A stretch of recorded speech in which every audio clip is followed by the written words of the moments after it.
हो ग माझं पिल्लू, आज शाळेला गेली नाहीस का? माझी शाळा उद्यापासून चालू आहे. हो का? चल. मम्मा आतू आली.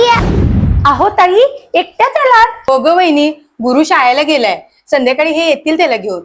ताई तुम्ही बसा, मी तुमच्यासाठी मस्तपैकी चहा करून आणते. हा हो कर. आले.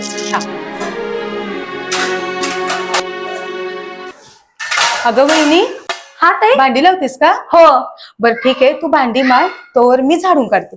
अहो ताई, तुम्ही आता तर आलाय 4 दिवस विश्रांतीसाठी. जाऊन बसा तुम्ही, करेन मी सगळं.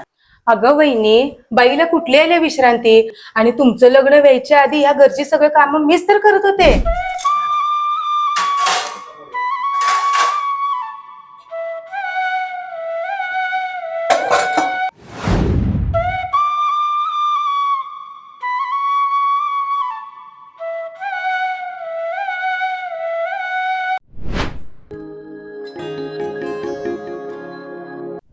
अगं ताई, तू कधी आली? अरे मी दुपारी झाले. अगं मग प्रियंका होती की वाढायला, तू कशाला वाढायचं? अरे असू दे रे, खा.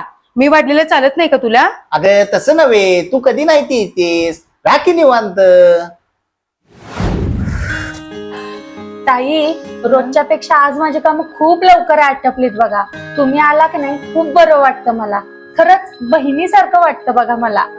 अगं वहिनी, आज मी माझ्या माहेरी येऊन तुला मदत केली, तर तू पण उद्या तुझ्या माहेरी जाऊन तुझ्या बहिणीला मदत करशील.